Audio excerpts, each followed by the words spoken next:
Brand.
Hello and welcome to Questions of Fire again this week. Apologies, anyone who's waiting, we're a little bit late. I'm Jonathan McGuinness, your host for Questions of Fire, and I'm delighted today to have a very special guest. I, on my side, believe I had a couple of technical issues, but we resolved them now. And it's good. How do we cope under pressure? We can maybe come on to that as a subject as we go through the podcast. And we're here now. I'm delighted to say that a couple of months ago, I came across an individual who I didn't know at all. No way, didn't know him from anybody. I just used to see a face and a picture with concepts that really made sense to me. They appealed to me, and I started liking his posts on Facebook. But there was something really original about markers on a page with simple, in some way simple descriptions of concepts that really caught me. But they caught me visually, mentally, emotionally. So I started liking this page. It doesn't happen very often for me in this way. And then because I have a group, we have Questions of Fire, which is now building, which I'm delighted. I decided to start sharing that with sharing his post with the group, or a couple of them, just to kind of, I thought, this is the type of message. These are the types of messages I would love to share. I'm interested, as we know, for anyone who's watching, driven people who are making an impact. So let me, before I get into a further introduction, welcome and thank Saud for being on the call. Saud, thank you very much for not only coming on the call, but having patience over the last 10, 15 minutes while we were resolving some issues. I so appreciate it, Jonathan. First of all, it's an honor. Thank you so much. And yeah, you're right. I think just the last couple of months getting to know you, it's been, it's been fantastic, and bringing you into our tribe as well. It's been just wonderful. I'm so glad to be here. Oh, absolutely. And I would just like to say then, with the tribe, and we'll mention it out loud, is share, grow, and learn, or share, learn, and grow. Share, learn, and grow, yeah. Share, learn, and grow is a magnificent tribe of people where Saud publishes these same things with some information, and great dialogues happen. I suppose, Saud, for the Question to Fire, what I really love is I love what people's why. What you do is fantastic, and even the community and the dialogue in between the people that are there. But what I'd love to ask you is, why did you get into doing this? Like a million people could have ideas, but maybe only 5 do them. Why did you get involved in sort of publishing almost daily, or you can tell me more about exactly what you do, and have a community build around ideas? Yeah, Jonathan, I think you hit the nail on the head. I mean, it's really about the why. And for me, it's really not about daily posts more than it's about personal healing and growth. So just a very quick context, about a decade ago, I went through a lot of adversity in life, and I realized that for me to really heal through it and grow through it, I had to own it. I had to own every bit of it. And in doing so, I started this personal journey of mine, personal growth journey. And I did a lot of work, a lot of inner work, and just developed some self-awareness. And as I was coming out of, the dark side, if you will, I realized that a lot of other people had similar issues. On the surface, you could be a different story, but underneath, you could see them boiling in so many different ways, whether it's a 22-year-old student or a 50-year-old businessman who's apparently successful. Yeah. And so I felt like, that if I can, undertake this process of healing and growing and bouncing, out of the adversity that I was experiencing, I can probably help others too. And it just so happened that COVID came around, and people started asking me. They said, look, I don't know how you cope with stress, but you have a story to tell, and we want to know what were your techniques and what tools you used, and also the fact that you've been working from home for the last 10 years. Now the entire world is working from home. How do you work from home as well? So I think that really started this, daily advice sort of, engagement, if you will. Started posting daily, and then from there it also ventured into a smaller group of like-minded individuals on WhatsApp with the Share, Learn, and Grow community, and here we are. So can I step you back a little bit, Saud? What got you to post your very first post of this kind? Did anybody influence you? Did somebody stimulate you? Or what ideas, insightful idea? What made you do the first one? I think that's interesting. I think if I recall correctly, I think it was just a lot of noise out there. And it was this fear of what COVID is doing to everybody. Yeah. And people didn't know how to sort of process it. I heard people using the word depression a lot. We've been locked up in our apartments for the last 1 week. I'm feeling depressed. And I was like, okay, so how do I communicate with them? I really had to sort of, I can send them a quick WhatsApp message, I could send them a quick email, but that's really not scalable. So I just used a piece of paper just like that, and I said, okay, let's just share my thoughts and maybe spread some positivity, and hopefully it connects with some people. And it was really out of a need to reach out and just tell people it's going to be okay, just hold on, and we're going to get through this. So you started daily posts, and you did a week or so or two. Yeah. How did it go smoothly? You just sort of did it every day? Did you take breaks? Did you find other people motivated? Did you get feedback? How did that sort of build from an idea to sort of a consistency and a growth, So that's a very good question. For me, it was, I did a few daily posts and then I stopped for whatever reason, because this was not my thing. I'm a management consultant. I had other things going on in my life. And just randomly somebody messaged me, said, why did you stop? And I said, stop what? He goes like, well, why did you stop the daily post? I'm like, I didn't think it was a thing. So he goes like, no, I think I liked it. And I especially liked the fact that these were visuals. So you weren't just writing stuff out. We could see it visually. And I was like, that makes sense, because, most of us connect visually. We learn visually. Sure. The brain takes most of the information visually. So I said, okay, that makes a lot of sense. And it seems like there's a very small micro market for this. People want to hear what I have to say. But then I had very little confidence in myself, to be honest with you. I didn't think that I could do this daily.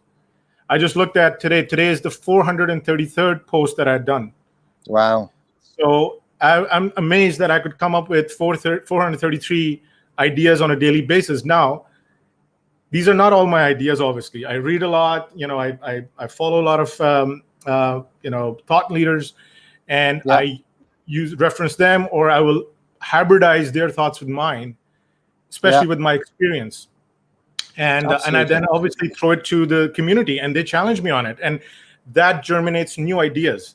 So that's how we've kind of kept growing this thing, which is quite it's a very interesting lab experiment, if you will, and it's been very surprising to me, at least. And so now you're I would say hopefully I'm part of the following in a way. I've joined your WhatsApp group. I follow you regularly on Facebook and Instagram. How has that community contributed to, you get ideas from inspirational, you have your own personal ones from your growth. How has that community changed the dynamics of the ideas that you come up with? How does it evolve it, I guess, in some way, Saud?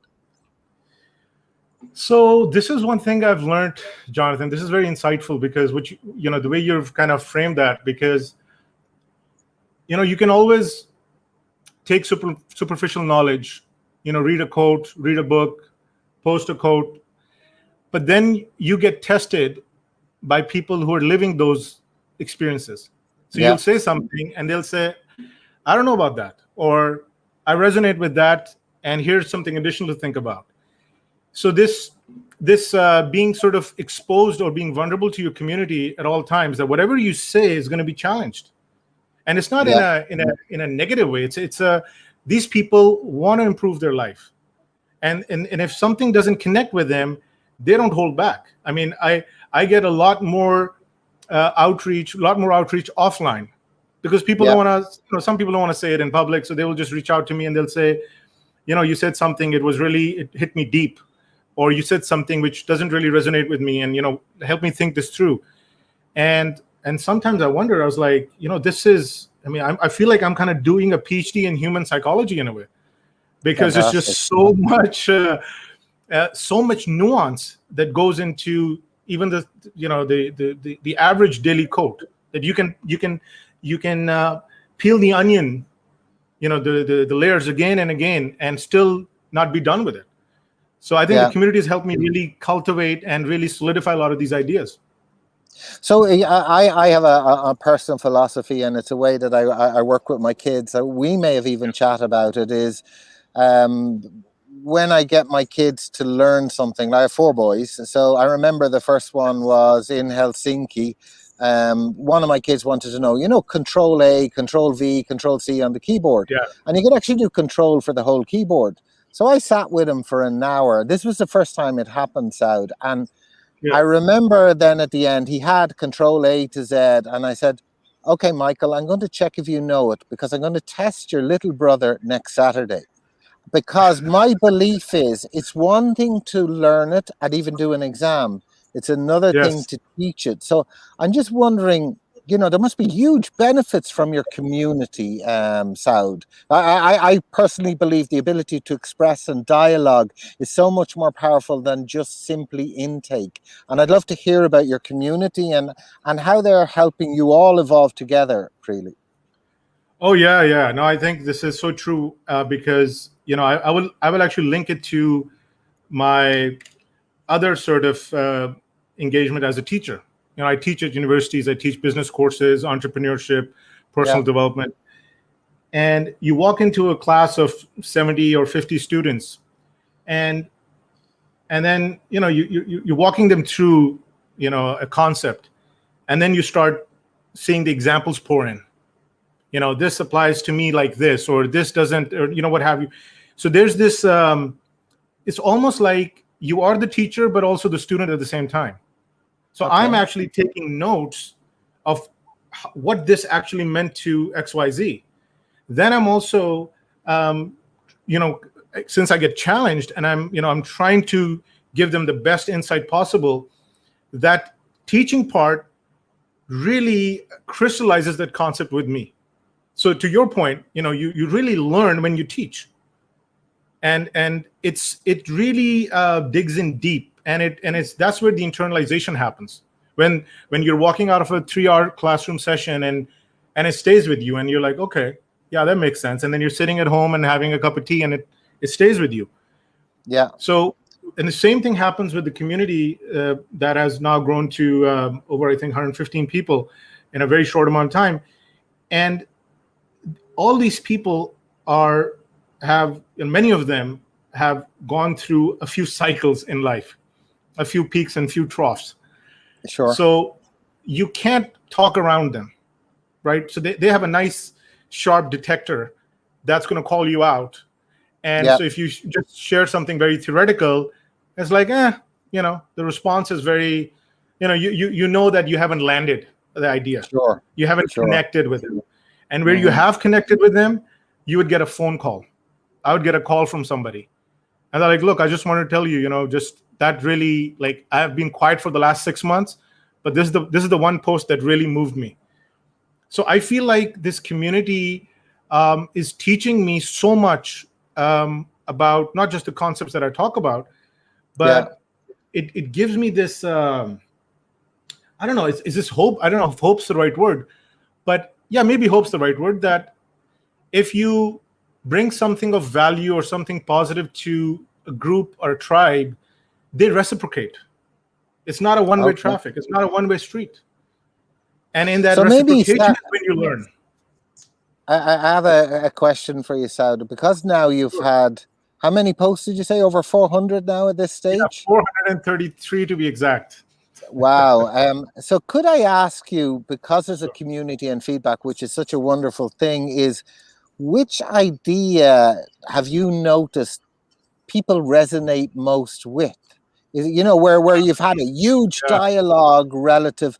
Well, I suppose my question behind that is, what are the core values that we're all searching for, and that those discussions bring up more juice, more fire to the conversation? Fantastic. That's interesting. I would say it's, I think it's the posts that speak to the inner hero, if you will. Yeah, I talk a lot about being your own hero, being your own savior. And I think when I talk about self-reliance and self-accountability and really challenging yourself with a set of values, and holding on to them, when the going gets tough, you hold on to them. And then knowing that, it's like, Jung said, I'm not what happened to me. I am what I, choose to become.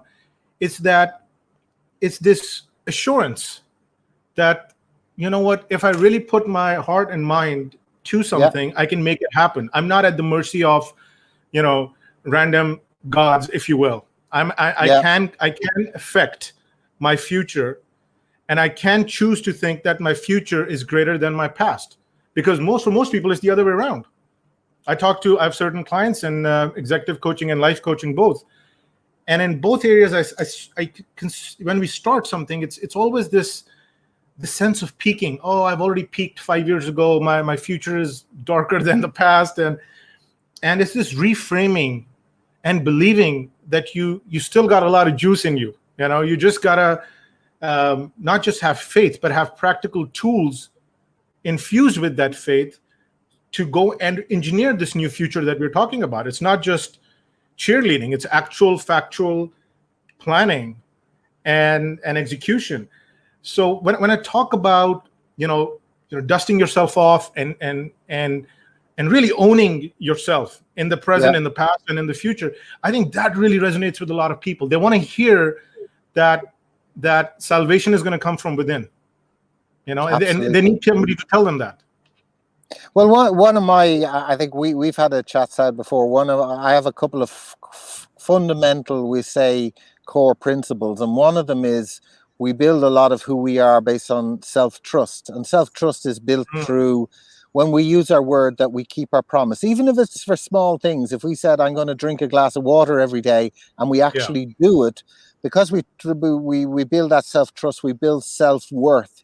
Now, what you've done implicitly is you now daily post, and you commit to serve a community, serve yourself, serve by sharing on a daily basis. So I imagine the self-trust that you must have, you might not have actually said the words, I implicitly promise to myself I will post every day, but you're doing the action, which is even more important. So my question is, if my theory is true, I want to ask you the question, do you feel better about yourself because of that daily execution of a implicit promise, I would call it, Saud? So Jonathan, I'll say that the quick answer is yes. And the other thing is, it's not a theory in my view. I think it's a law. because what you just said is essentially really the only thing we have in control. Think about it. If I say I'm going to do a daily post and I don't do it, fine, nobody cares. I move on and I disappear.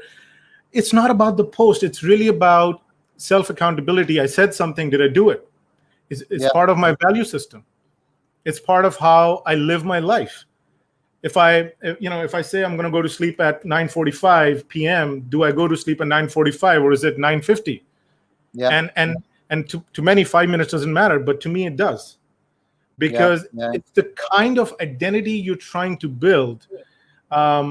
I mean, I'm not trying to promote, everybody becomes a neurotic mess, but in reality, this self-trust is so powerful because it projects outward. When you go make a deal with a customer or a client, I'm a management consultant, so when I deal with customers, they need to know that whatever Saud just said is going to happen in the time that he said it's going to happen. Absolutely. It's a very simple thing. It's a customer vendor relationship. But I am able to commit based on my self-trust. And where I am shaky, I bake that in. When I know I can't deliver in 3 months, I'll bake that in. I'll say 3.5 months or 4 months or whatever it is. Sure. So I manage expectations. And I think with myself, I also always say, look, enjoy life, but also challenge yourself. And in doing so, do the hard grind if need be. Because you're gonna, you control your thoughts, you control the actions that result from those thoughts, and let the world decide. Is it worthwhile? It's not worthwhile. If people think daily posts don't add value, no problem. To me, if nothing, I've said this to the group many times, that even if I'm the only person left in the group, I'm still talking to myself. Absolutely. I'm still that guy 10 years ago who needed to hear what I'm saying. So for me, it's a no-brainer, and you absolutely feel elevated by checking this thing off, of your daily list, if you will. Whether it matters a whole lot in the larger scheme of things, that's irrelevant. It matters to me as a person, and I think that's really the message here. Fantastic. And then maybe as you as a person then, Saud, as in, how have you changed with this 400 days plus now? If I was to meet you, because I only met you in the last 2, 3, 4 months, I'm not exactly sure the but last few months. If I was to meet you, we'll say 18 months ago, prior to this, would I have met a slightly different person? How about if you frame this 5 years back instead of 18? That would probably be a clearer, more contrasted comparison. Yeah, I think 5 years back, if you had met me, you would have seen, you would have found somebody who has a very poor signal to noise ratio. Okay. What I mean by that is that all these thoughts are there. Like what I'm doing right now is nothing new. I've been doing this for 10 years, but I didn't put it to a purpose. So the daily posts are this extraction mechanism that is taking stuff from up here and putting it out on a piece of paper on a daily basis. I'm untangling these thoughts, these concepts that are percolating in my head, and I'm putting it on a piece of paper and sharing it with the world. So if you had met me then, you might have found me less thoughtful, less willing to share, because I wasn't very confident in what was going to come out of my mouth is going to really make any sense. I haven't really tested these ideas out. It's all up here. I didn't have any life coaching clients at that time, 5 years back, or executive coaching clients either. So there was a lot of theory, and everything I knew just based on my life, which is not to say that it was nothing. I went through a lot personally and professionally. So there were some data points there for sure. But till you haven't interacted with another human being and tried to help them, navigate their troubled waters, if you will, or goal setting initiatives, what have you, it's still largely just a self-test, just a little pilot that you're doing on yourself. So yeah, I would be more cautious, more guarded 5 years ago. And I think this daily post has just allowed me to declutter my mind, and really communicate things that, I tell myself, and I tell my son, I tell my mentees, there's nothing here that's, that's only for a select group. This is, I live by these thoughts and these ideas. So I have a question about the other side of us, because I think, I don't want to get Star Warsy on us, but I think we have a light and a dark side, and self-trust. Self-trust is the part that builds up the light. But we also have things like self-doubt and self-betrayal. So self-betrayal is where we don't keep our word, and self-doubt is the fear in us, the brain that goes, well, Jonathan, you can't make that happen. No, you're not good enough to do this, or Yeah. all of the doubts, or I don't keep my word to myself in terms of betrayal. And so we have this dark side, and I imagine we're coming up with so many ideas, because it's fantastic how you produce that on a daily basis, that you've also had to, how would you say, deal with or express both your light and dark side in order to keep going. How has that What? played a role in what's happening, Saud? Wow. You're really coming with some really good questions here, Jonathan. I think, here's where I get a bit controversial at times. For some people, not for all, but I think some people want to see me just exude 24/7 positivity. Yeah. And when they see me talk about the dark side, or to channel your dark side, or to I don't know, to integrate your dark side, first acknowledge it and then integrate it, they kind of get a bit confused at times. It's like, well, we just need to say everything is okay and all is good and what's done is done and move on. And I got to tell you, Jonathan, I can't. I mean, for me, that's suffocating. That's like, toxic positivity. That's just, you can't be positive all the time. It's just not natural. At least for me, it's not natural. If anything, sometimes I look at the past where I was deeply resentful, and all I wanted was this, like, vengeance on everybody who'd done me wrong, and, have all the adversity befall them. But it never served me. But what did serve me, that when I used that darkness to, kind of go into this I'll show you mode. So I leveraged the same darkness instead of wasting it on hate and anxiety. And, I channeled it into this fuel that I needed to tap into. Because I genuinely think that if you've gone through adversity, it's like an endless supply of fuel. Sure. And you've got to be able to find a healthy way to tap into it. And I feel like, I think as Jung talks about the shadow, if you talk just about that part. So how do you integrate your shadow? But the one thing that's interesting, I would say, Jonathan, is finding the dark side or making peace with it is quite challenging, at least in my experience. Because when you seek the dark side, you're also seeking rock bottom. You thought you were at rock bottom, but you say, no, let me really get comfortable. And when you get comfortable, you drop another few thousand feet from there. And then you're like, okay, so maybe I wasn't even ready for this, because I don't like what I see here. I don't like the side of me that's, that can think horrible thoughts at times, and who can be dangerous at times. Like this is the human mind. You can go as crazy as you allow it to.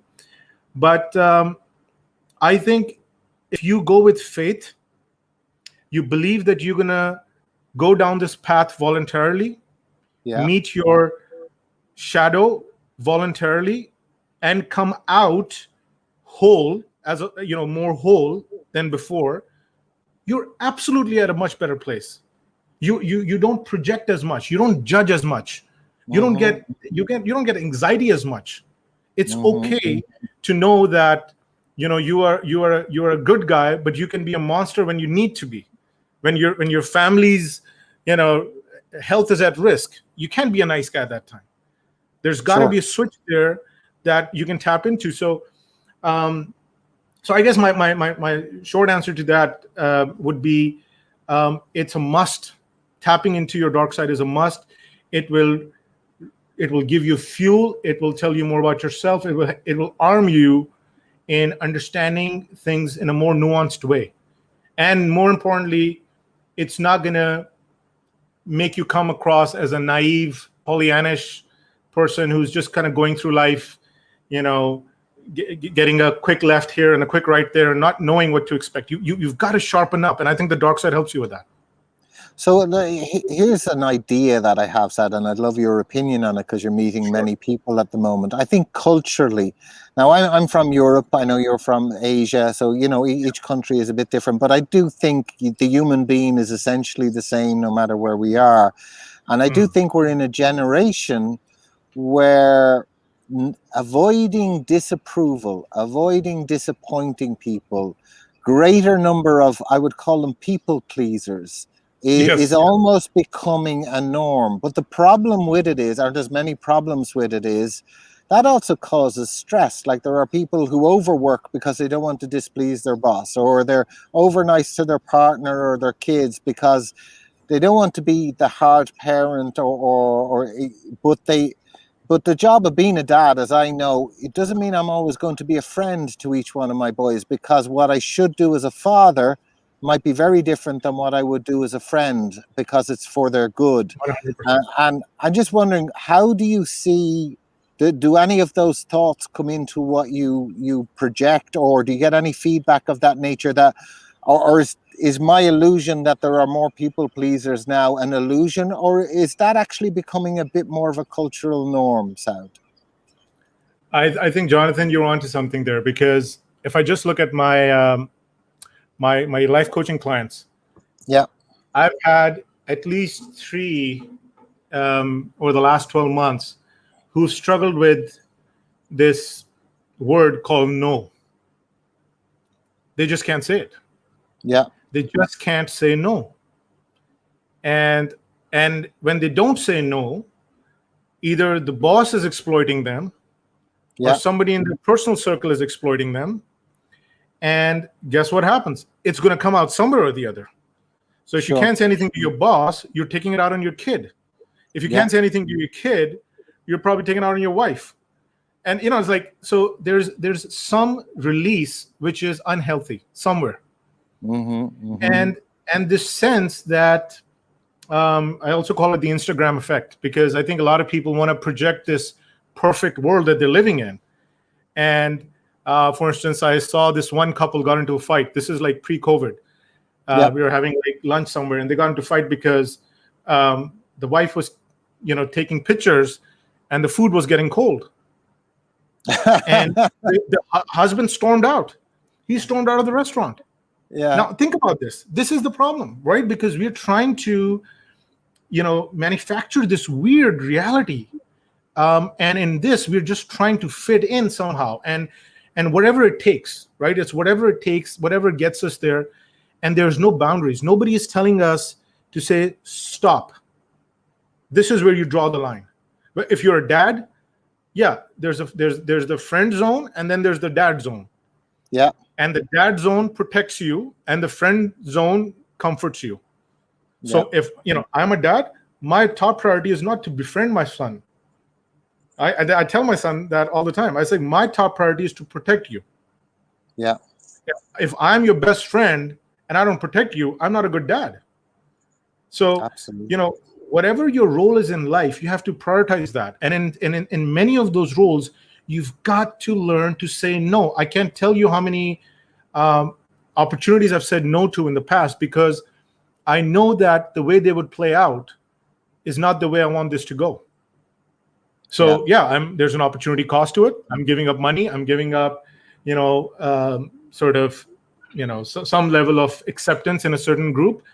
But no, I say, but that it comes back to how comfortable you are in your own skin. Because saying the word no requires you to have an immensely solid base that you can eat by yourself. You can go someplace by yourself and be perfect, and actually feel heavenly in solitude, and not feel this massive like fear of loneliness overtaking you. So I think that the ability to say no is a skill which I work with certain clients, and it really takes them. And even me, I think in the past, I now look back 10 years back. I mean, I just want to be part of your tribe or his tribe or her tribe, and just play along. And in the end, a friend to everybody is a friend to none. And you don't stand for anything. You don't have any rhythm to your life. You get pulled in all these different directions. But the word no could help prevent that. And the word no can also get you a lot of self-respect and respect by others as well, especially including your children. Oh, I completely agree, Saud, and I'm going to refer back to what I said earlier. I have a very simple philosophy. If we build self-trust, like we talked about earlier, and we embrace our shadow, our dark side, i.e., stay conscious, be honest with ourselves about whatever we're saying, whether it's good or bad. There are keys to freedom, and it sounds like you're finding a similar way, because the reason why I'm asking, you mentioned the word boundaries, and a lot of it, there are even books out about, set up boundaries. And what you said was so important is those boundaries won't last 10 seconds if you're not strong inside. So I actually think that building that self-trust and staying conscious are what give you the strength. Then if you do decide to set up boundaries, which sometimes even happen naturally because you're strong, they will work. But if you don't do that work, I think we struggle. So what do you think of the world of boundaries and how well we use them? You've already given us some insight into them.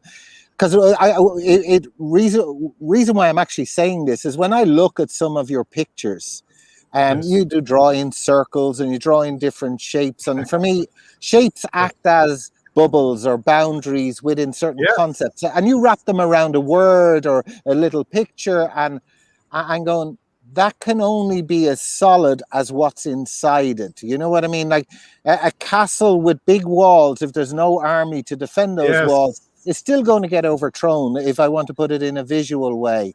And I'd love to hear your insight onto, because I think what you're doing with the community is fabulous. I love the dialogues, and actually there was an elderly gentleman, I don't remember the names, and he showed a YouTube video and he was giving an interview, and it was in Arabic, and I was going, sugar, I don't know Arabic. I actually wanted to start to learn the language because I thought this is going to be a fantastic conversation.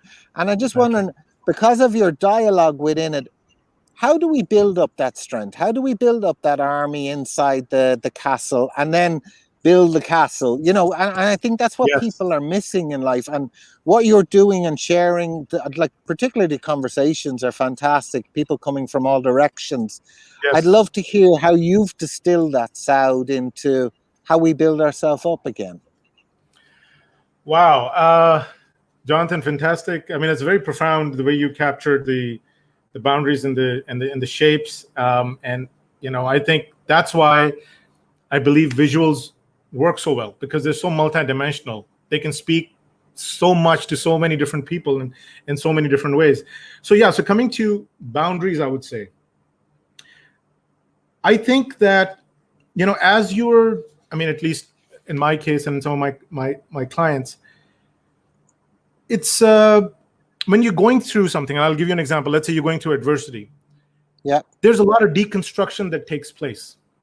A lot of deconstruction. Your parents raised you a certain way. You lived in a bubble, let's say, all your life. You thought everybody was, had a halo over their head, and people don't take advantage of other people, and so on and so forth. You had a very Pollyannish way of living, and then you get to 30 or 40, and then you realize that no, this was a myth. Not that there are not good people out there, but circumstances create situations. So then there's a lot of deconstruction that takes place. Now, when you have this type of rubble, I would say, your life's rubble all over the place. Now, you're going to start your reconstruction project. And anybody who knows construction, and we have a family background in construction as well, is that the first thing you do is you create a perimeter. You define the boundaries before you start any work.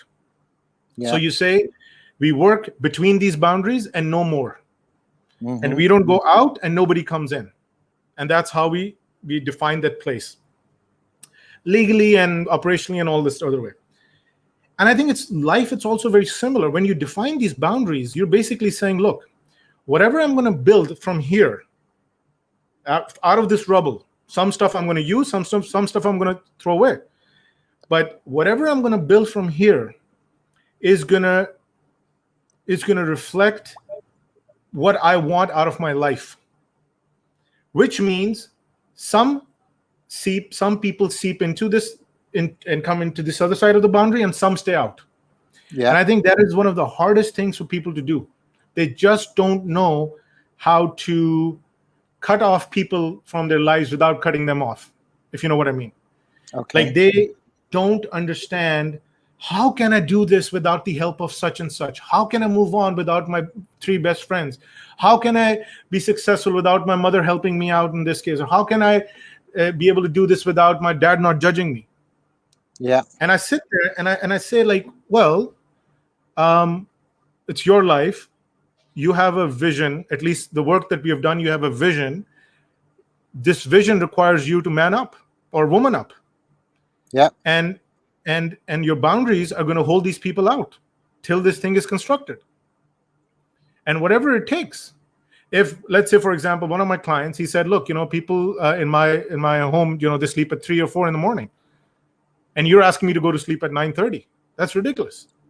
Yeah. And I said, look, look at your medical markers. He's not doing too well physically. So I just I was like, look, you've got 2 paths. You're at a stage where you're going to make something out of this rubble, or you're going to be part of this rubble. Mm-hmm. One of these 2 things is going to happen. So unless and until you do not own this rubble, and you don't own this blueprint of this new building that you're going to create, you're not going to go anywhere. And you have to make these hard choices. Keep people out, keep some in, seek some out to bring them into the boundaries. For instance, mentors. Bring those people into your boundaries. And a lot of these family members, like I had one guy who was complaining about, I got into business with a family member and it's the worst thing I've ever done. I said, been there, done that. I know that feeling too. But what you do is you don't make that same mistake twice. So your boundaries, it's kind of like, I would say, if I were to give you the analogy of a ship in an ocean or in a sea, Mm-hmm. as long as the water doesn't come inside the ship is okay. No matter what the storm is, no matter how bad it gets. Mm-hmm. The moment water comes in, game over. And that's where you have to keep the water out. You have to figure out a way to make the ship waterproof. You make sure that your Achilles heel doesn't get tested. And when I say set boundaries so people do not exploit your Achilles heel. You could be an emotional person. You could be very attached to your family. Who says that family won't exploit you? Sure. You can be extremely loyal to your boss. Who says your company is not going to toss you out after 20 years? I've seen all of this happen. I've had a work experience of 23 years. I feel like I've lived 300 years because I've seen so many busts and booms, internet booms in the US and bust, and then the Bitcoin boom, then the Dubai property crash. And I've seen so many markets, especially as a finance individual, I've seen so much of that nothing really phases me. So the only thing that you can take away from all of this is life can happen. You better be ready for it. But when you create something, you make it earthquake proof, you make it waterproof, whatever proof you want to make it. Put intentionality into it. And if it costs you your friends, if it costs you your perception or Instagram or whatever, followers, or whatever the case may be, so be it.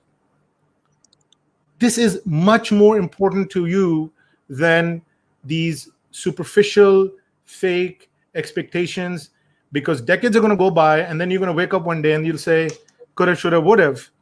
Sure. And you're just telling other people how to live their lives rather than have the courage to do it yourself. You inspired me to think about 2 things, Saud. One was the best book I ever read is over 100 years old. A lot of people have seen the movie, but they may have not read the book, and that was Dracula. If you read the book Dracula, a vampire cannot come into your house unless you invite him in. No more than having the boat fully sealed from water coming. If you read it, it's the best psychology book that I have ever read in my entire life. And it really is about that. It's not about sucking blood or killing people dead. It's actually a pure psychology book. And the second thing was, and it made me think about what you said about the land and the boundaries, is our future. We also need to circle, if we want a better version of ourselves or our life, We need to define the boundaries around what future we want to have, who we want to be, and protect it. And I Yes. think as a life skill, I've had to go through, life experience as well as learning in order to understand the future is something real, and it's as real as you make it, and it will develop as much as you put boundaries around it.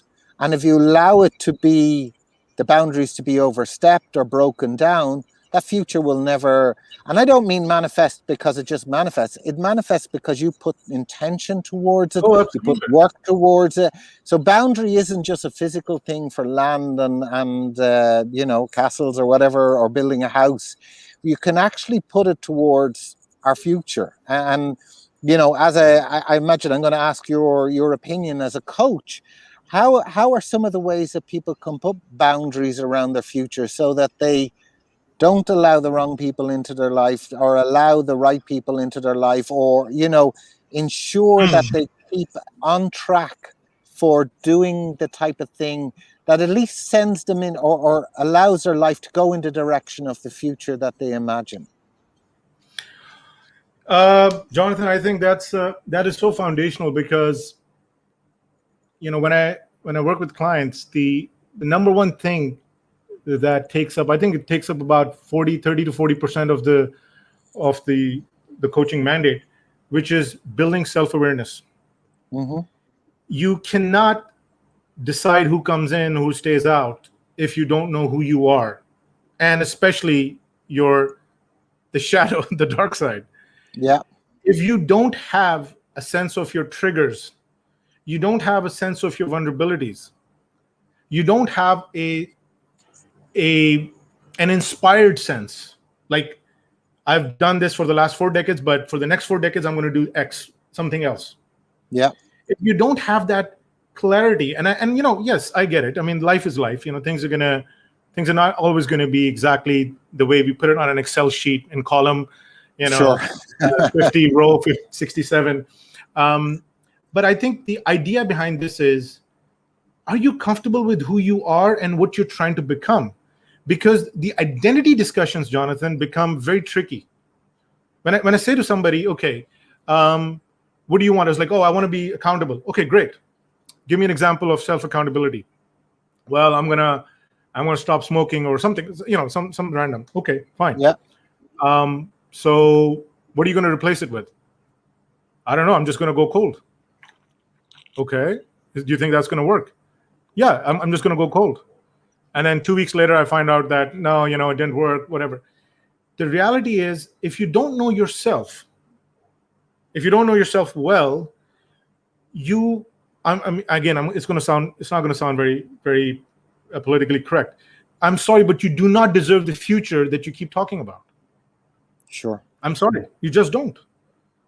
And it's a bit of tough love, but the reality is, you can't have these grandiose ideas, and I'm going to do this, and this is the amount of money I'm going to have in the bank, and this is the car, and this is the home, and this is what my wife is going to look like. I'm going to have these kids. These are all great sort of goals, let's say, but there's absolutely no goal coming out of your roots. Sure. You're not going to get an apple out of an orange tree.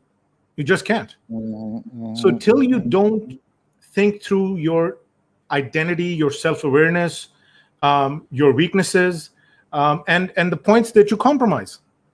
Even let's say, for instance, I'll give you my example. Why am I going somewhere else? I'll just give you my example. So Please. I became a single father when my son was 4 years old.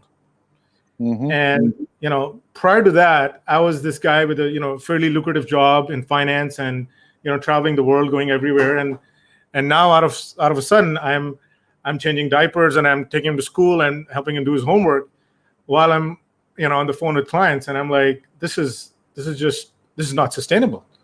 My awareness told me that there's no way I can sustain this. It's just not possible. Mm-hmm. But then this other side of me kicked in, which is like, okay, what's most important to me?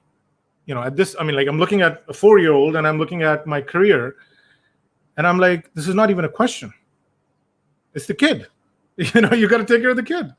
Mm-hmm. And So for me, even though it shocked a lot of people, I walked away from fairly decent opportunities in the Middle East as well as in New York. And I had to be there in the trenches with him while we were going through a tough period.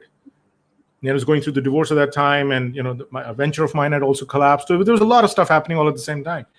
Yeah. But I had to decide that the future involves me and him. And if I don't do this now, 10 years down the line, what I envision and what I'm saying theoretically, this is all talk. This is all verbal. This is all jargon. None of this is going to manifest. None of this is going to actually happen, because the kid needs his father to invest in him now.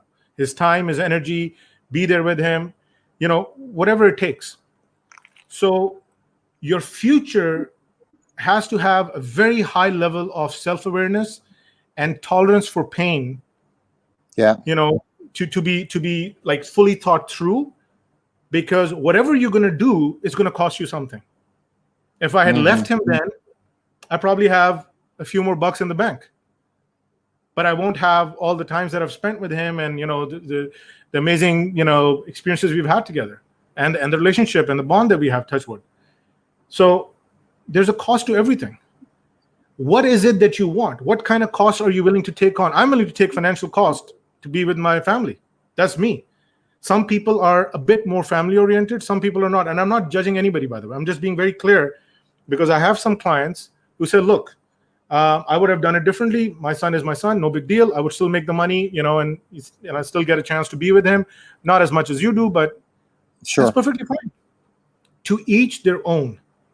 But when you decide your future, these boundaries, these big calls, these big compromises, they have to be in blinking neon, shining neon in front of you. It has to be crystal clear, because those are the ones that are going to haunt you later.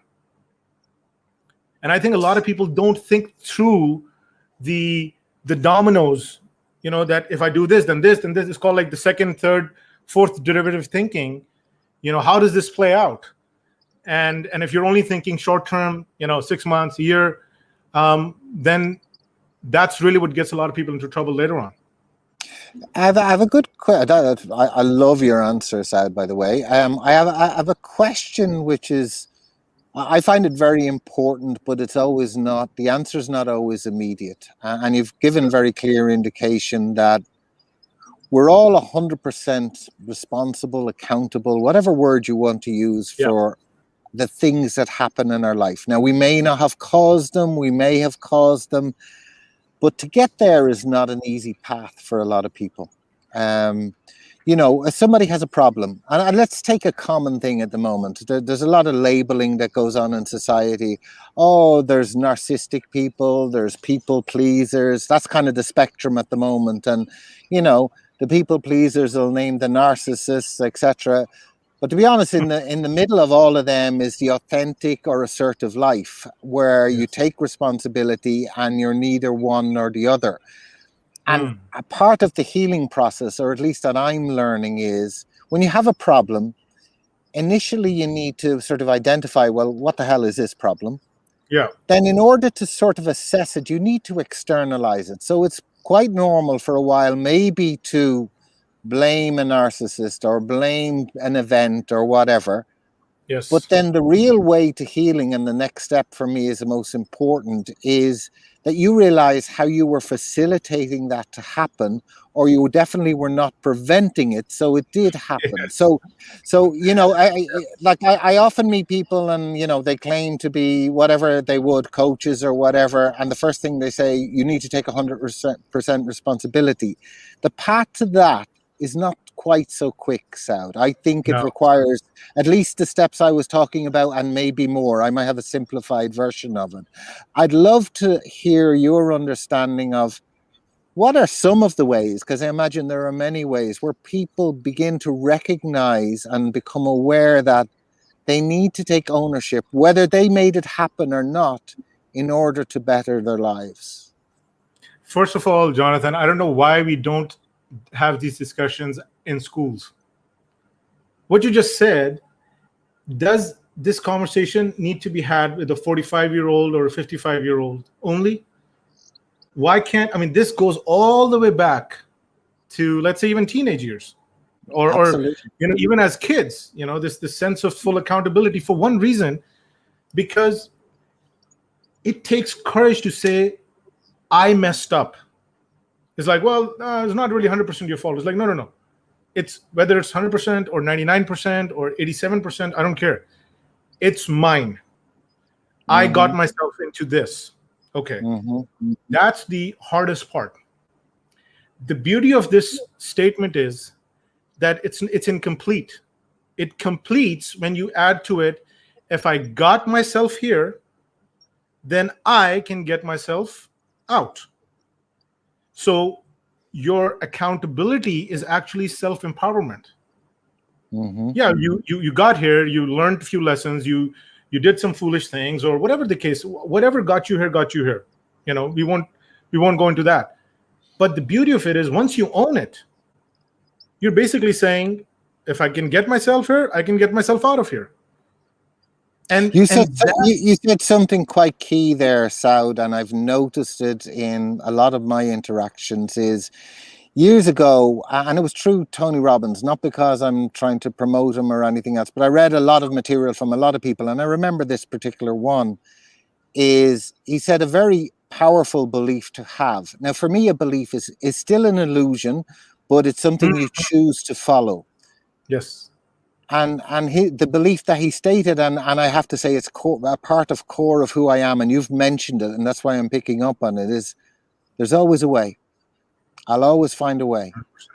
And 100%. Even if I die finding it and I don't actually get it, having that belief as part of who I am is so empowering, Saud, that, and you touched on it, and I just think that's something I could underline, bold, put into neon lights and say, you need this belief, whether you believe it or not, even if it's an illusion. If you don't think like this, you'll suffer more. Oh man, I mean, Jonathan, we are human beings, are storytelling creatures. We need stories. We build our lives around stories. And even, I don't care if it's, a myth or a fact or what have you, but you've got to know that if you're standing in front of a wall, you can create a door there and you can go through it, right? So you just don't spend your entire life staring at a wall. And when people ask me, it's like, well, how do you do this? Like, when you say there's always a way, like, how's there's a way? How do you create a door when there's a wall? Well, it's about skills. It's about commitment. It's about compromises and boundaries. It's about this attitude that I may absolutely fail and fall on my face doing this, but when they pick my dead cold body, they know I was in pursuit of something that is noble. It's a virtue, seeking your higher self. And the way you do it is, become a person of more value, network better. And you will never network by schmoozing, and that's the end of it. You've got to bring something to the table. Yeah. And when you do that, those walls start turning into doors. There's always a way. For sure there's a way. Right? But if you believe that, there's a client of mine who goes like, man, I'm 46 or something like that, and I'm just like, I feel like I'm 80, and life is, I don't know what to do. I don't want to get up in the morning. And I'm like, yeah, but these are all, scientific, these are biological conditions. You've lived a certain lifestyle for the last 30 years, so you're paying the price. You turn it around, the body is resilient, the mind is resilient, give it a shot, there is a way. No, it can't be, I'm a lost cause, blah, blah, blah. This sort of defeatist, pessimistic, attitude. And I just told him, I was like, look, don't worry about it, just go for a walk. 5 minutes, wherever you go, so which means round trip would be 10 minutes. Just go for a walk. Yeah. But leave your phone home. Leave your phone at home. In 10 minutes, he comes back and he's like, wow, that was an interesting experience. I walk around this neighborhood. I never saw this. I never saw that. I met somebody. I just said hi to them. Jonathan, in 10 minutes, his life's perspective started to change. In 10 minutes. A random walk around the neighborhood. That was it. So we overthink sometimes. We need people to remind us through that if there is a will, there is a way. It's a cliche, but that is very true. It's going to be a hard way. Life is not tough. It is ridiculously tough. It's Sure. not even a question that there's an easy life somewhere. So everybody's suffering, but when you give up, now you are being downgraded further from suffering to misery. Now you're not just suffering like everybody else. Now you're miserable. That's like 10 times worse. But the suffering is guaranteed. Misery is not. Misery is what we choose. So if you say, look, I choose to suffer like everybody else, and I choose to, be brave and engage in this attempt to better myself, and let the chips fall where they may. That's good enough. Absolutely. That's we brilliant. sometimes become so end goal related. We need to get something out of it. You don't have to get anything out of it. If you believe, you start. Just go on your journey and find your way. And maybe you stumble, and maybe you perish in the journey. But that's more, in my opinion, honorable, noble, whatever you want to call it, than twiddling your thumb, sitting around, just constantly complaining, decade after decade after decade, bitter about life, resentful about who did you wrong, and just you're born with so much potential, and you let it just dissolve. This is in our control. This is not something that is just happening to us. There's a lot of really resilient people out there. And Jonathan, you haven't met some of these people in the group personally. If I actually tell you some of the stories of especially some of these ladies that are in the group, you would be floored. You would be absolutely floored at how they can even keep a straight face. They can raise children. They can carry around, do business, keep a smile on their face. There is so much pain and misery out there in the world. And if we can just give people the hope to think, and then the tools to marry with the hope, say, look, there is a way. It's not easy.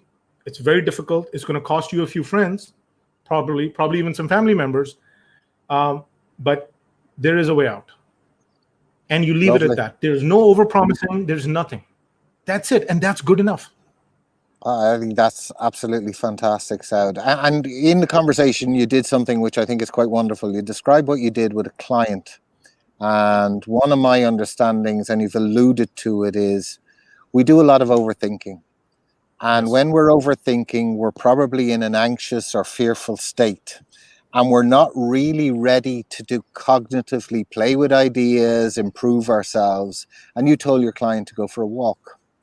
From what I know about neurology is if the old brain is not calm, which requires movement and a physical safety, we actually can't go into the new brain and start, cognitively trying to improve ourselves. And if we're in an overthinking mode, and I think it's just, I just want to point out what you said, because I think it's such an important people.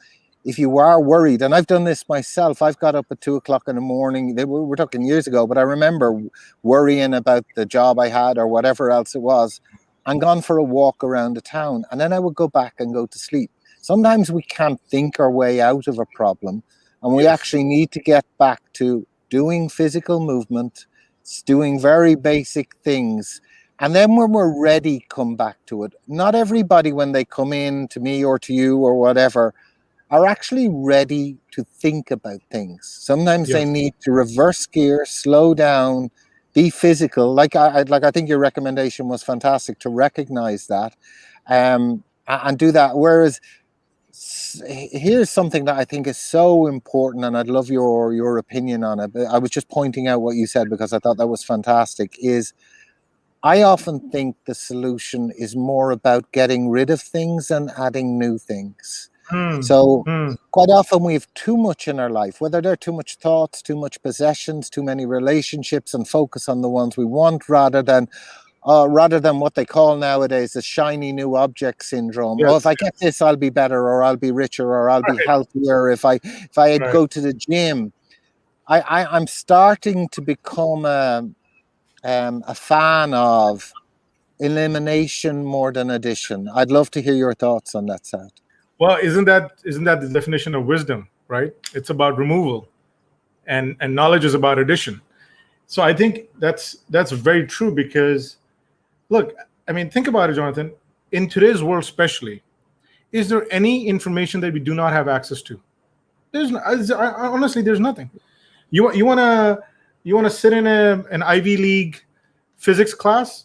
You can go to one of those MOOCs. You can be sitting in an MIT class. Absolutely, online. Absolutely. Whatever you want is at your disposal. It's right here. You got this. Mm-hmm. Now the problem is, the issue is not with information. The issue is with inspiration, in my opinion. The reason why we lack inspiration is because we are too caught up with FOMO as one thing, which is fear of missing out. Oh my God, if I don't do this, I'm going to miss out on that.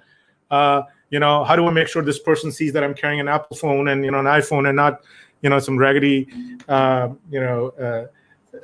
some no-name brand? If we're going to be caught up with how are we going to get validated in the world, there's no end to it. Then somebody like me obviously can't really do much. And I've had a client who's basically said, look, I just want you to help me with goal setting, not necessarily with my reframing. Reframing meaning how to sort of think through everything in life, like holistic reframing. Yeah. And I was like, well, I'm not sure if that's really going to work, because you're asking it's not like something that you just buy off the shelf from a store. Your goals are a byproduct of who you are, how you think. But if you're too caught up that you have to take your family out to 3, overseas vacations every year, budget $20,000 for it, and you want to be seen, and you got to host these parties, and I can't tell you how many men and a couple of women actually, they've reached out to me complaining about how keeping up with the Joneses is driving them to bankruptcy. They're in this rat race where they're trying to become something or someone. And of course it can buy you happiness. I always say this. I was like, of course, happiness can be purchased. Joy can't.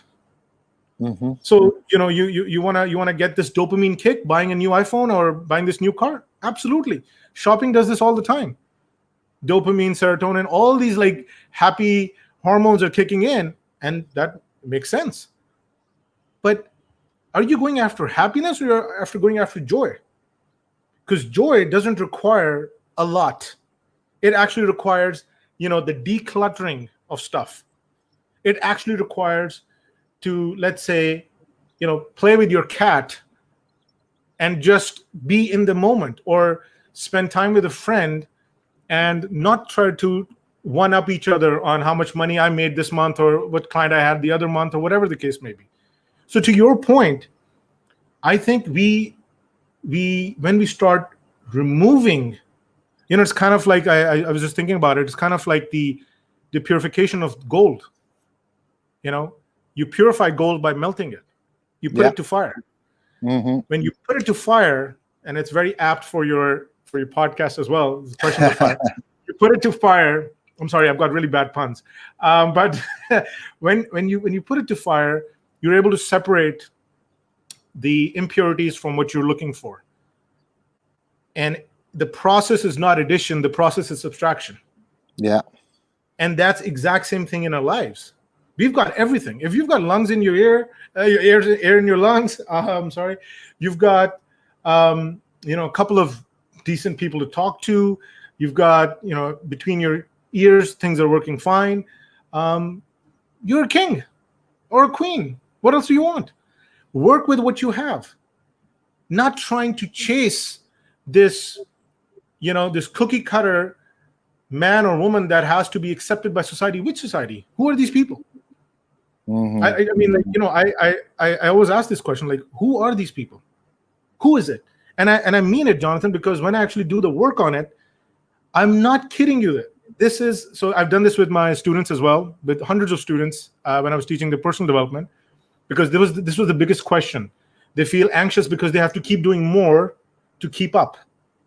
And the same thing with a lot of professionals. You won't believe this. They said there are about 10 to 12 toxic people in their lives on average. Yeah. Right? And the ones they really care about are 2 to 3. These are the ones Mhm. that give them the anxiety. These are the ones that they have to keep in mind when they're making a purchase or they're acting a certain way or being at a certain place. Can you believe this? You're living your life around the opinion of 2 to 3 toxic losers. And you're giving away such a precious gift for these people. Yeah. And grown men are doing this. Grown women are doing this. Because when I put, their feet to the fire, I asked them, who is it? Give me their names. Give me what is their name? What do they do? Give me a specific instance. What triggers you? What gives you the sweats? Just tell me who these people are. What do they say? And it's like, yeah, they do it deliberately because I always react and so on and so forth. But putting that aside, my point was, take them out of your circle or stay out of their circle. Similarly, when you're thinking about your future, don't overcomplicate it. Don't think that I'm going to have, 5 different spreadsheets projecting 5 different realities of my life, all these scenarios. No, none of that. You focus on your skills, you focus on your network, good things will happen. You focus on not time with your children, but quality time with your children. Let the rest take care of it yourself. You focus on, influencing your family, not controlling your family. Let the rest take care of it. It's the minimal approach to life. Take out the negative people, take out these unnecessary pressures, and your shoulders are going to start feeling light immediately. Can I interject with a word here, Saud? And the word that resonates with me and that I often, even personally, have to redefine regularly, and then with other people when I'm in the discussion, I call it over responsibility. And that's where I'm more affected by somebody if I take responsibility for their feelings or for their thoughts, not just for my thoughts and my feelings, because not everybody might like what I say.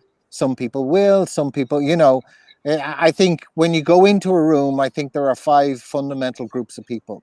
There are people who will absolutely love you. There are people who will like you, want to hear you again. There are people who be indifferent. There'll be people who are, God, I'm not sure I came here. And then eventually you'll find some haters as well. So I think no matter where you go, no matter what you do, what your intent is, those 5 groups of responses and feedback are going to come up.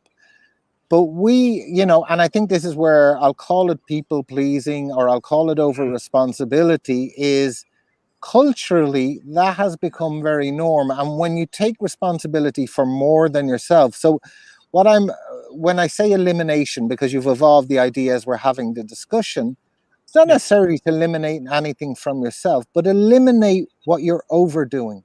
So if you're overtaking responsibility for other people's thoughts and feelings or how their life should be, learning to find out where you stop and they begin is a really important skill, I think. Well, I think that's why when I do a lot of this self-audit, I ask people to tell me about, the adversities in their lives and what they learn from it. Because if you go through pain and you don't put any purpose around it, that was just pain. That was a waste of time, and that was just unnecessary. But if you take some new knowledge, some new information from it, and you say, oh, now I know where my boundaries are. Or now I know how to, handle the XYZ situation. Until and unless, that's why I do believe that, the troughs in life are such amazing teachers, because nothing is theoretical. It's all happening to you. You feel it deep down inside. You're suffering. People are suffering with you. Some people are happy that you're suffering, and you know that. And I think it just really, stamps the message hard into your heart and your mind that you've got to learn to set boundaries. You've got to learn to set, risk management limits. Manage your risks in life, in your social interactions, in the way you spend money, even your financial, activities and whatnot. And then a lot of people have this sense that yeah, when kids are young, we can kind of look the other way and really just do the grind, and then when they grow up, well, I feel like, again, it's your call, but the reality is certain things are not repeatable in life. Yeah. Your kid is 5 years old, and that's it. He's going to be 5 years old only once, then he's 6, then he's 7, so you've got to know how to prioritize things throughout your life, and then in doing so also put your limits, because if your son suffers because of you not setting limits, that's not on their son, that's on you. Sure. He's suffering because dad decided to keep people pleasing, and we ended up, I don't know, losing my college fund or something. I don't know, I'm just making stuff up. I'm just Sure. The reality is you want to be very clear about what your immediate tribe is, what do you want to do for them, and then as you build out in this world where everybody expects you to sort of play along, you say, excuse me, I'm sorry, but we won't. It's our family identity. We are family-centric folks. Yeah. Some people are father-centric, mother-centric, work-centric, parent-centric, child-centric. No, family-centric. If you define it that way, your boundaries are going to be completely different than if you define child-centric. You don't want to go overboard there either. That's just in my opinion. You can't just be all about the kid. Yeah. And you can't just be all about the dad. And you can't just be all about your parents. It's like, but if you genuinely, kind of look for, what the gems you're blessed with, if you're blessed with a family, hold on to it. Make it stronger. Make it and build this identity and grow the identity together. And then as you do it, you say, oh, if I stay up too late, then I miss my son's, game or something. So I have to set my limits on the other side, whether you call it people pleasing or whatever the case may be. You decide what your priority is, and your limits will follow from that.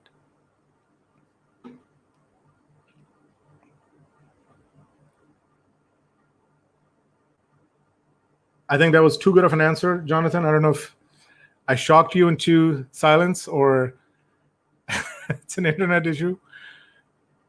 Let's see.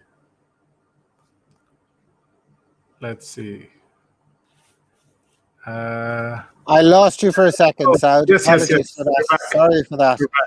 Yeah. You were saying if you stayed up too late. Yeah, I was just saying if you stay up too late, then you miss out on your son's game or something like that. You just have to set your priorities, and then your limits are going to be born out of those priorities. Whatever your limits are going to be, that's a byproduct of your priorities. Absolutely. And then because then you don't have to second guess.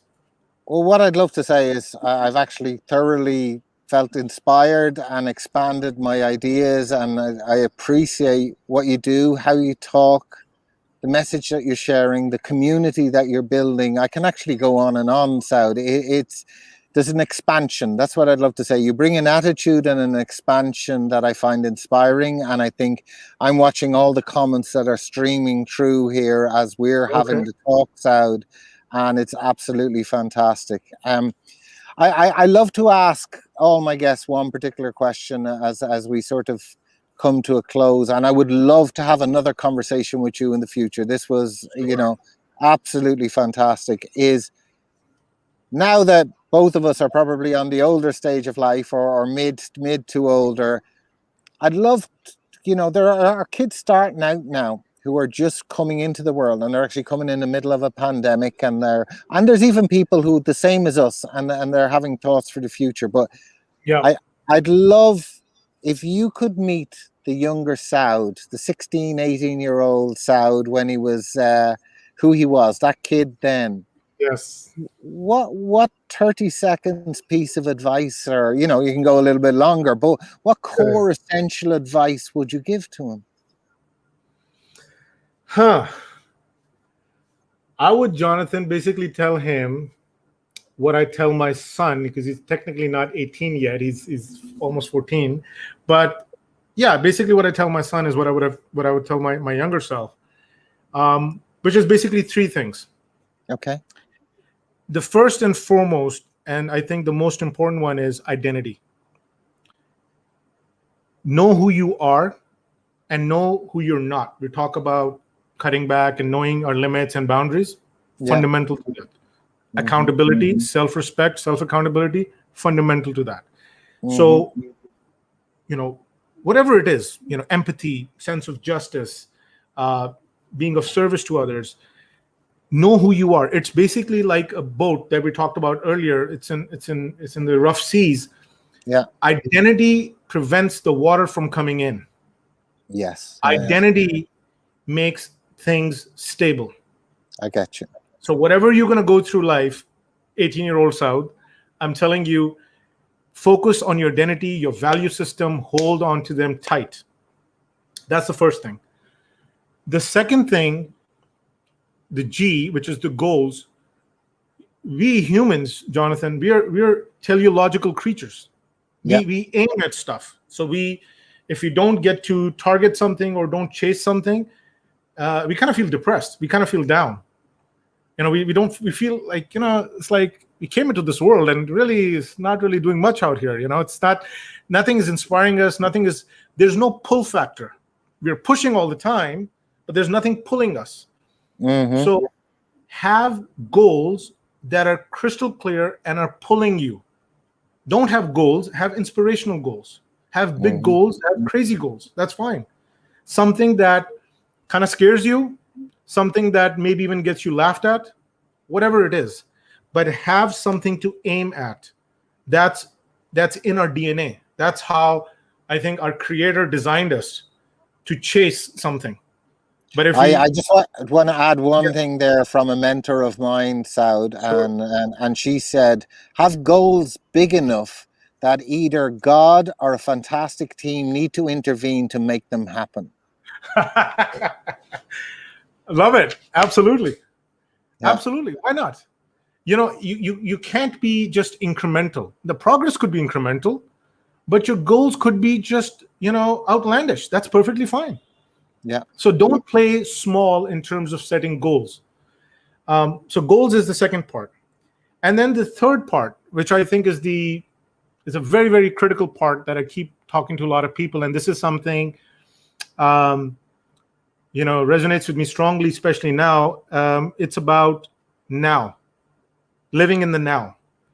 So my late uncle, his name is Dr. Usman. Yeah. He passed away last year. Literally just 2 days ago was his death anniversary. He passed away last year, and fairly young, mid 60s. That's really no age. I mean, but his time was what it was. One thing I learned from him, that, he lived his life like a child. He had like a childlike awe about him. Everything, every day was like a celebration. Nothing was too small for him to celebrate. If he got a promotion, or if his son did, something well at work, or whatever the case may be, it would just be celebrating. His life made me reflect, especially in the last year since we lost him, that especially when people like these leave your life, it just creates this big vacuum. Just, we kind of lose ourselves sometimes. We don't realize that we overthink our future. We overthink our past. It's always about this mathematical equation. Is our future going to be bigger than our past, smaller than our past? Have I peaked in life? Is things going to get worse from here? Is all doomed? Anxiety, depression. We never live now. We never stop and live now. And he did that. And, I just, when I looked at him, when I saw him, the way he behaved, the way he carried himself, he was just like this. He was able to preserve, even in his 60s, this childlike fascination with life. Like asking questions, be like laughing at an app in iPhone, and the iPhone, he's like laughing at it. And, it's just, and he's a professor. He's also teaching at universities. And I was like, man, I wish when I get to his age, I can be this childlike. I mean, because that ability, Jonathan, I would say, is the only thing in my mind that gives us true joy. When we are present and you and I are having a serious conversation, and I'm not checking my phone 5 times, or I'm not like, zoned out and I'm saying, I'm just kind of glancing over. When humans connect, you almost get fixed in time. It's like you're captured in a capsule. And I see this happen with my clients, with some of my friends, with my son. And I can tell you there's nothing better than that. Your people in your tribe, I would love to get to know them as well.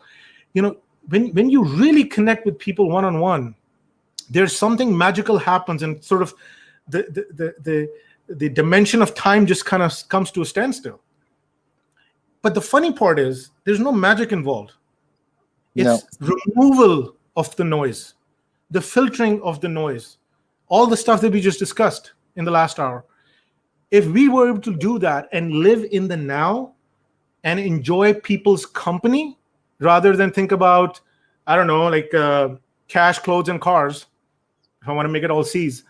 So think about people's company rather than cash, clothes, and cars, rather than material stuff and other stuff that you need to aggregate and to find validation and joy in. These things will give you happiness. They will not give you joy. True joy is connection.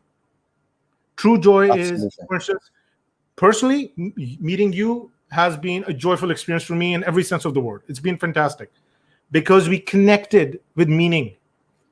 Right? I just want to mutually recognize that. And not only today was a fabulous conversation, Saud, and I think I will treasure this one. And we had a conversation earlier during the week where we just got to know each other, and both conversations have they give me a good feeling. And I just want to say, thank you for who you are, the purpose that you're showing, the passion that you're giving.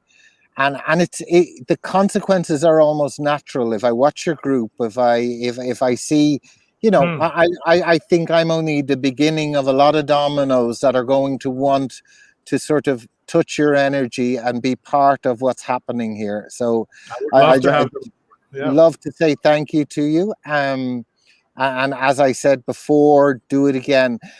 For people who don't know you, Saud, as I'm getting to know you now, where would they be able to find you online, for example, to follow you? And Sure. I think, Jonathan, the best way to do it is you can go to Facebook, Instagram. The handle is @Saud Masud, SAUD MASUD. And I would love to welcome your audience to join our WhatsApp group as well. I mean, it's a small group, but it's a tight, vibrant community. You can reach out to me and I can share the links and all that. But yeah, I think that's the easiest way. You can just DM me any questions you have. I'll try to keep these daily posts going as a promise to myself, and now obviously accountability to the tribe. And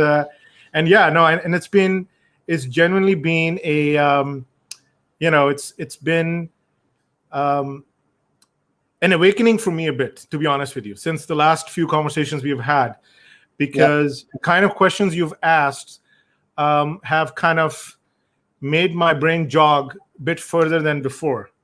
And I'm going to let this one digest and kind of, I think there's more good coming out of this interaction for sure. And I would love to have, a follow-up discussion on so many subjects. We just skimmed over today, but we'll love to deep dive later.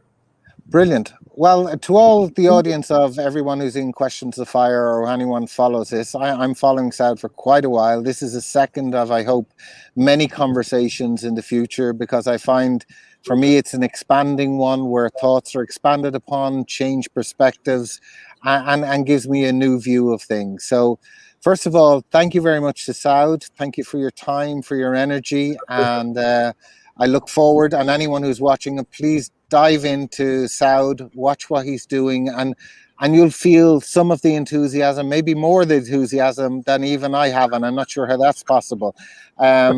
Please do. It's been a fantastic day. I would like to say thank you very much, Saud.